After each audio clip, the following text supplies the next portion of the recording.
I'm Sean Lim, and welcome to After 10. Tonight we talk about Korea's film industry and the growing appeal of Korean cinema. From blockbusters to art house flicks, Korean films run the gamut and are breaking box office figures. Tonight on After 10, find out where Korea's golden age of cinema is heading. Stay with us. It's the era of the golden age for Korea's film industry. From pricey blockbusters to low-budget films, Korea's box office talent has offered a wide range of choices to the audience this year. On today's After 10, we talk about Korean films that have attracted the most attention so far in 2013. Well, Pierce, thanks so much for joining us here today and sharing your insights with After 10. It's a pleasure to be here. Thanks for having me. Well, the box office numbers don't lie. For the domestic film industry, over 90 million tickets have been sold so far this year, so we're well on our way to beat last year's 100 million record. What made Korean films special this year? What brought people to the theaters? Well, I mean, it's we saw this last year already. Just this massive growth, and we were already surprised at how impressive the industry was performing. And we're just seeing the same thing this year. We're looking at double-digit growth. I believe it's around 20% at this point. What we're seeing is all the studios are putting forward a very strong slate of films. We have NEW have really kind of have come out. We have CJ are putting out lots of strong movies. Lotte have as well. We're just seeing a great diversity of big genre films. We've had a big gangster film in New World. We've had the tearful melodrama Miracle in Cell Number 7. We've had the spy thriller The Berlin File. We've even had sci-fi Snowpiercer. We've had pseudo horror films like Hide and Seek. We've had a bit of everything, and so the Korean audiences have had just ample room to choose from, and so they've been able to kind of make their choosing, have whatever they want. With the weather, people have been really kind of crowding into theaters in summer, and it's been a very strong year for Korean film. Well, out of all of the movies that did well this year, only one broke the 10 million mark, Miracle in Cell Number 7. Last year we had two films that broke the 10 million barrier. This 10 million mark is, I guess, the benchmark for the blockbuster here in Korea. What does it take for a movie these days to bring 10 million people to the theater? Well, yeah, this 10 million mark is always, it's this vaunted mark that everyone wants to cross. It's very meaningful, and yet it doesn't actually really mean all that much. You can be an enormous success without even coming close to the 10 million mark. So yeah, we've only had one this year, but just the word only one. I mean, most years don't even have one. Yes, last year was special because we had two. Granted, we're only in September. We may have another one this year, but I think what we're looking at this year, the year has been much bigger, and we've had a lot of films that have just done really well without crossing that mark. Normally, even 5 million is a thing where some years we'd only have one film crossing 5 million. This year we have 7 or 8 already, and so it's just that we've had instead of just 1 or 2 films kind of commanding the entire marketplace, we have a dozen that are just performing extremely well, which I think is healthy for the industry, and it takes the pressure away from creating these massive blockbusters. Because if you make a big blockbuster and it doesn't do well, if you expect to have 10 million and don't get it, which is probably going to happen, then you're gonna have some problems when you're in your bottom line at the end of the year. Well, let's talk about some of the star directors that made some of their comebacks this year. Who really stood out for doing a good job, and who maybe didn't perform to par? Well, I mean, we've had a few names have been singled out because they had their big English language debuts. First out of the gate was Kim Ji-woon with The Last Stand. Now that film, I thought the film was okay. It didn't really have the great hallmarks of Kim Ji-woon as a filmmaker. However, its performance, first of all in the United States, was abysmal, really, certainly in the theatrical sector. Later, it put up some okay figures in the rental and DVD sales market. And then in Korea, it just completely imploded. No one wanted to see it. The next one then is Park Chan-wook, one of my favorite directors, certainly one of the most well-known Korean filmmakers in Korea and abroad. His film Stoker was quite well received following its debut at the Sundance Film Festival. Went to a lot of other festivals. It got very solid reviews around the world. It was released in, it had a limited release in the United States. It performed okay, but it didn't really, it wasn't a big firecracker. And again, in Korea, it didn't do very well either. Then the third one, and I think the one that people had been most excited about, was Snowpiercer. Certainly the one I was most excited about. Personally, he's my favorite filmmaker in Korea. And now that one was also very, very well received, perhaps more so overseas than in Korea. But regardless, it was an enormous hit here. It didn't quite hit 10 million, but it did go over 9. So I think we can safely say it made its money back. Right, surely. And Snowpiercer was a film that many Korean people knew was made by a Korean director, but some of the other films could have looked actually they were made overseas in Hollywood. How important do you think it is these days for a film to have a clear nationality? Well, that's a very good question because there's two angles to that. The Korean film industry has always had some trouble selling itself as an industry overseas.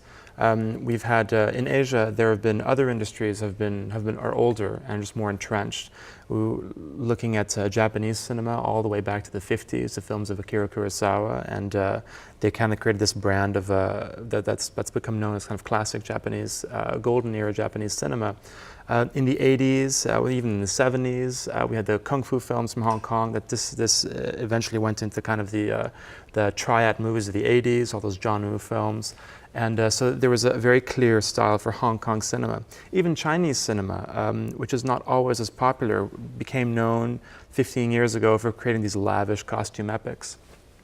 So where did Korean cinema fit in between that?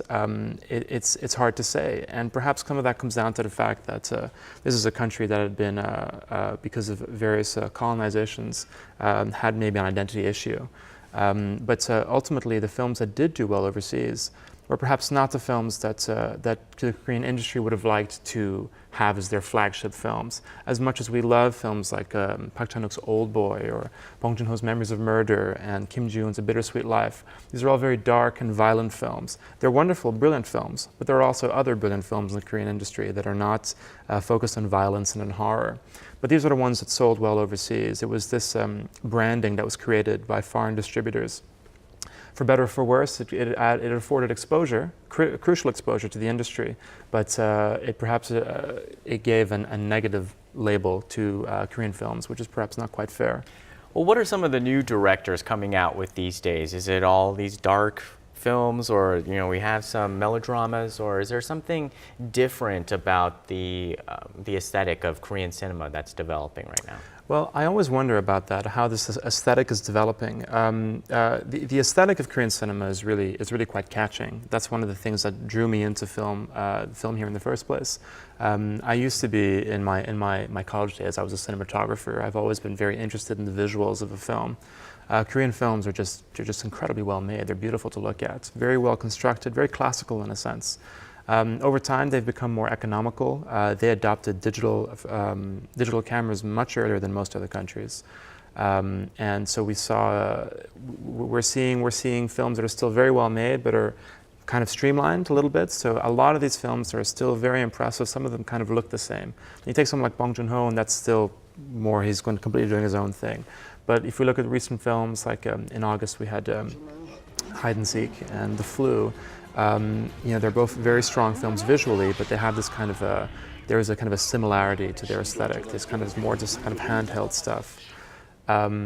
So I think with these new filmmakers, they're not necessarily putting down their visual stamp the same way that filmmakers like Park Chan-wook and Bong Joon-ho did 10 years ago.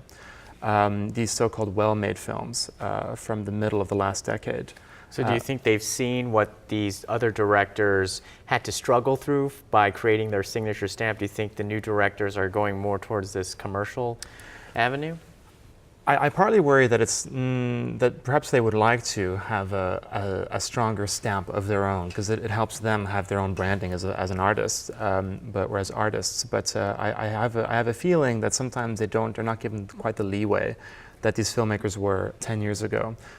Producers were very important 10, 15 years ago, and these producers that would attach themselves to directors and really kind of help them. It's like, I'm going to be your, I'm going to make sure you can get what you want and do what you need to do.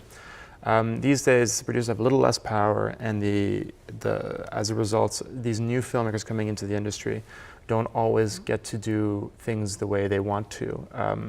And so, sadly, I feel that there's a little less, for this kind of auteur thing that we saw 10 years ago, we can see that in the independent industry now. And there's all these incredible directors making very distinctive films in the independent industry. A little bit less of that in the commercial sector, but we're still seeing a lot of great films, and a lot of new talents are coming up that are going to do some great things in years to come. Well, let's talk about the power dynamic in the Korean film industry. Many are concerned that the multiplexes that are owned by the big conglomerates who also have their studio arms are really constricting the type of voices that can get out there in the film industry. Do you think new directors really stand a chance if they don't go the big studio way? It's do they stand a chance? I don't know. I'd like to say yes. I don't want to be too cynical about it, but it's true that these studios who own their own exhibition arms, now they do some great stuff. CJ are affiliated with CGV, of course, and they're the big theater chain in the country. But they're very active in promoting independent films. For instance, the Korean Academy of Film Arts produces feature films every year, and these are all distributed by CJ Entertainment. They have this thing called the CGV Movie Collage Award at the various big festivals in Korea. They'll try and find a good independent film that they feel that can be marketed, and so they'll guarantee it booking for a few weeks. So they do things like this. But at the end of the day, it's true that there is very little chance for an independent film to get really substantial booking in a multiplex in Korea. And the way the market has developed is that people only go to the multiplexes. There are a smattering of art house theaters around, but their audience is very specific, it's very niche, and where filmmakers are not going to make their name through just a small group like that. They're certainly not going to make enough money to entice distributors. So what would you recommend for a new director, or have you seen a new director where you've said, wow, they're taking a very smart approach to their career? Well, there's all these great filmmakers. Some of them in the independent sector I truly love, but also recognize that they'll never be commercial filmmakers. And then you have, for instance, the big one is perhaps Hong Sang-soo. He's extremely well known. He's made 16 films now or something like that. And he's an enormous name for Korean cinema here in the country and overseas. He wins awards. He just won Best Director at the Locarno Film Festival in Switzerland. He's always present at Berlin or Venice or Cannes. But I think he'll be the first to say that I don't think he's going to make a commercial film. He doesn't want to, and his style wouldn't really suit that medium. Of filmmakers, new filmmakers coming up that I think could really make that jump to commercial filmmaking, there was one called Shin Soo-won who made the film Pluto, which debuted at Busan last year, has been to a number of festivals. I believe it won an award in Berlin, a small one perhaps, and it was released here in theaters in July.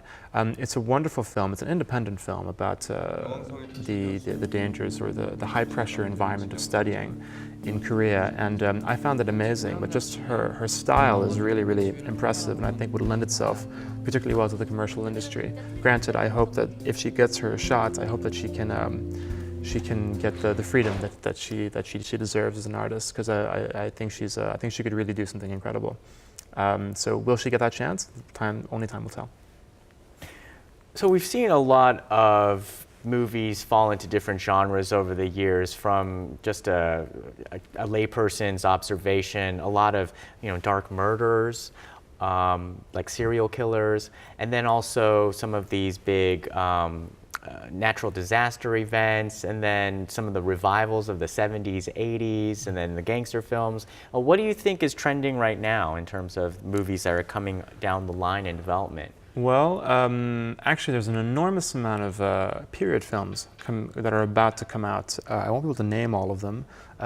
We're in the midst of an enormous run right now. The Face Reader is I really liked it. It's a great film. It's doing really, really well. It's the big Chuseok movie.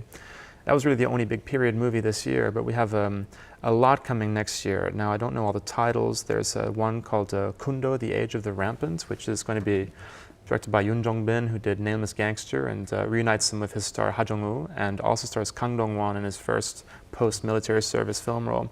That's going to be a big period action film. The Huntresses with Ha Ji-won and 2 other stars, kind of this Charlie's Angels style period action comedy. There's a film with Jeon Do-yeon and Lee Byung-hun, which is about the Joseon era's best sword fighter. And there's a few others as well, so there's quite a few period movies. I don't know why they're all coming at the same time. Perhaps actually because of Masquerade doing so well. Besides that, I think the Korean industry has these mainstays. You mentioned dark thrillers. I think the Korean film industry will always subside in this enormous diet of dark thrillers. They always work well. If we look at August, this past August is the biggest month that the Korean film industry has ever seen. The 4 top movies are all dark thrillers. The Terror Alive, the Flu, Hide and Seek, and Snowpiercer. All dark thrillers, and it always works. There's a reason they work well.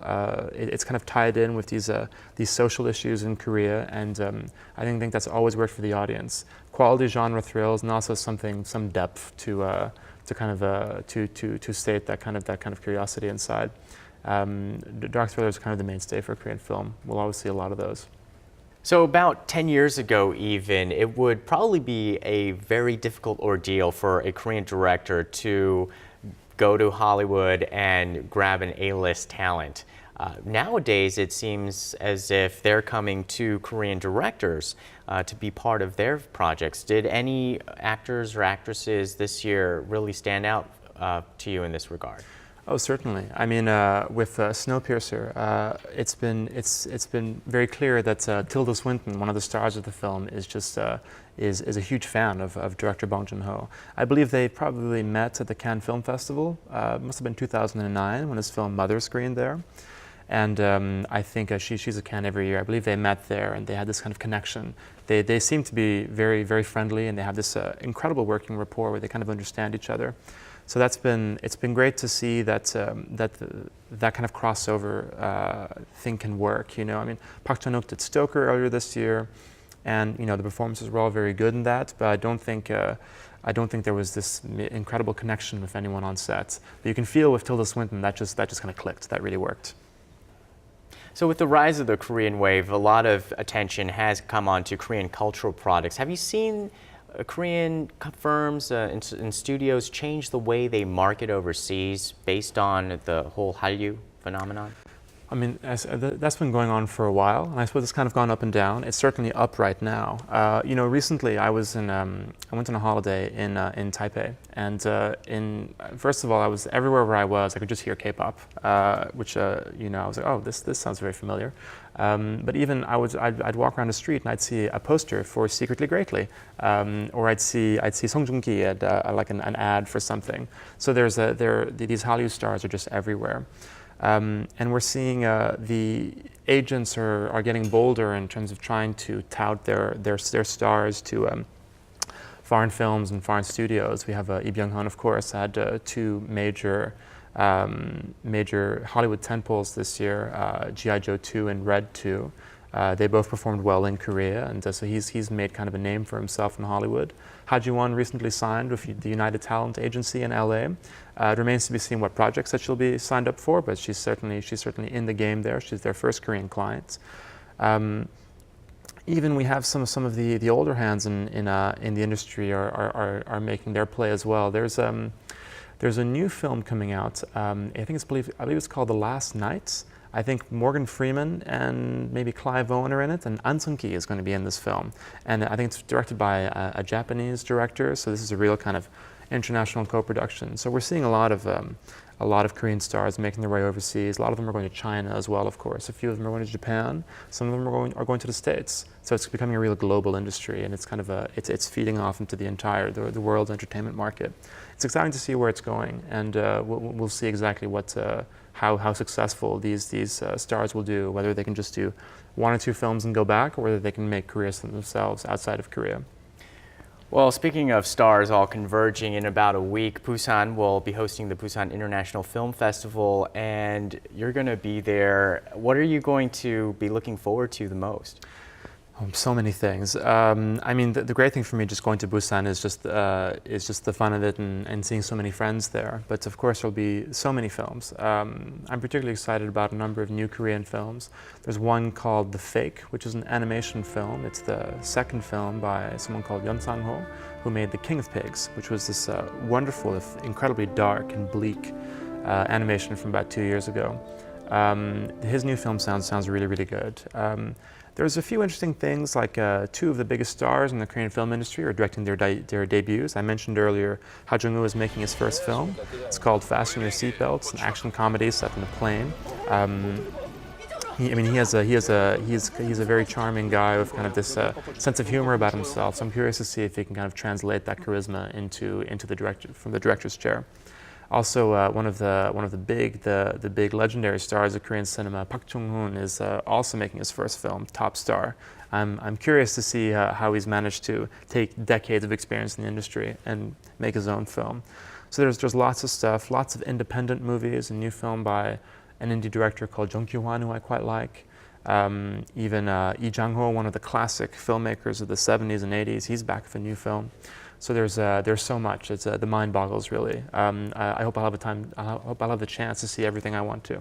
So what do you think is going to happen in the remainder of 2013 in terms of the film industry? Any big films that we should look out for? Well, as I said, we have currently The Face Reader, which is on this incredible run, and I mean it's been doing gangbusters over the Chuseok period. Movies that'll be coming out for the rest of the year, there's potentially Hawaii could do really well. That's the new film with Kim Hyun-suk, and that is it's a film I'm very curious about because it's the second movie by a director, Jang Jun-hwan, whose first film was Save the Green Planet from 10 years ago, which is one of my favorites, and incidentally it was the first Korean film I ever saw in the theater. So I'm very curious to see if lightning will strike twice 10 years later with this film. There'll be a few others as well. Friend 2, the sequel to the very popular gangster film from 2001, will be released either very late this year or early next year. I'm curious to see if that kind of again replicates the success of the original, and I'm sure there'll be. We'll see some great films at Busan next week, and perhaps when they're released throughout the next few months, perhaps some of them will catch fire as well. All right, a lot to look forward to still yet. Thanks so much for joining us tonight. It's been a pleasure. Thanks for having me. And that does it for us on After 10. Join us again next time. Thanks for watching.